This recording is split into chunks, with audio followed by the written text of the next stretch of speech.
আসসালামু আলাইকুম। হৃদয় Hossain YouTube channel থেকে সবাইকে স্বাগতম। নতুন নতুন শিক্ষণীয় ভিডিও, নতুন নতুন গাছপালা, নতুন নতুন প্রকৃতি, সব কিছু আমার এই চ্যানেলে ভিডিও আপলোড হয়। সবাই আপনারা ভিডিওগুলো দেখবেন। দেখলে অনেক কিছু জানতে পারবেন, অজানাকে জানতে পারবেন, আর অজানাকে জানতে পারবেন। তা আপনারা যারা যুক্ত আছেন সবাইকে জানাই আসসালামু আলাইকুম। সবাই কেমন আছেন? আল্লাহর রহমতে আশা করি সবাই ভালো আছেন। এই যে এটা হলো বাদাম। অনেকের মনে ধারণা বা প্রশ্ন, বাদাম কি উপরে ধরে নাকি? এটা একটা মজার প্রশ্ন। বাদামের ফুল উপরে ধরে, তাহলে বাদাম কই ধরতে পারে? এটা একটা প্রশ্ন না? হ্যাঁ, এই প্রশ্ন নিয়ে আমি কথা বলবো।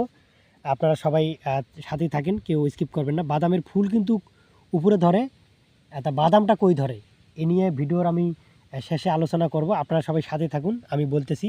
এই বাদাম গাড়ার নিয়ম হলো, আপনারা ঘোষ কাইটা এক টাকর, এই যে এক টাকর পর পর একটি করে দানা গাড়তে হয়। বাদাম গাড়ার আগে অবশ্যই ভালো করে বাদামটা শুকিয়ে নিতে হবে।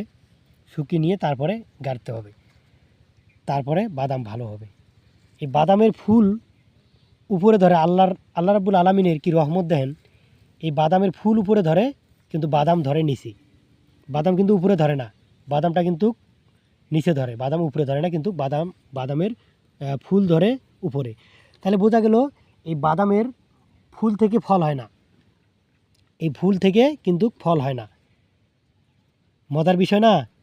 তা মজার বিষয় যেমন আল্লাহর রহমত।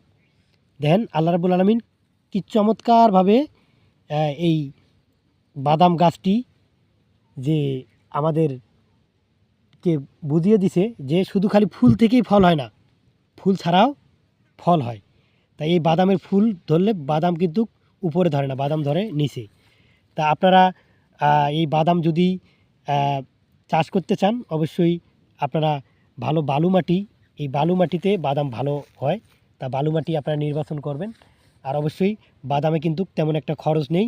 বাদাম একবার সার দিয়ে নিড়ালে পরে আর কোনো নিড়ানিড়ি লাগে না, একটু সেচের প্রয়োজন হয়। তা আপনারা সবাই ভিডিওটা বেশি বেশি শেয়ার করে অন্যকে দেখার চেষ্টা করবেন। আল্লাহ রাব্বুল আলামিনের কি কুদরত দেন, বাদামের ফুল থেকে কিন্তু ফল হয় না, ফুল ছাড়াও নিচে ফল হয়।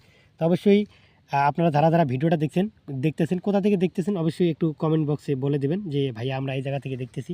তা আমি অনেক খুশি হব। আর অবশ্যই একটা লাইক কমেন্ট করতে কেউ ভুলবেন না, কেননা আপনার একটা লাইক কমেন্টে আমার ভিডিও বানার উৎসাহটা জাগবে। তা অবশ্যই এই বাদাম চাষে কিন্তু অনেক লাভবান। বাদামের খরচ যেমন কম, অন্য অন্য ফসলের চেয়ে বাদামের খরচটা কম, কিন্তু বাদামে লাভবানও বেশি। তা বাদাম, এক মন বাদামের দাম 7,000 8,000 টাকা মন। তাই এক মন বাদাম হলে কিন্তু আপনার 3-4 মন ধান কিনতে পারবেন। তা সবাই ভালো থাকবেন। দেখা হবে কোনো এক নতুন প্রকৃতি, নতুন এক ভিডিও নিয়ে। সে পর্যন্ত ভালো থাকবেন সবাইকে। আসসালামু আলাইকুম।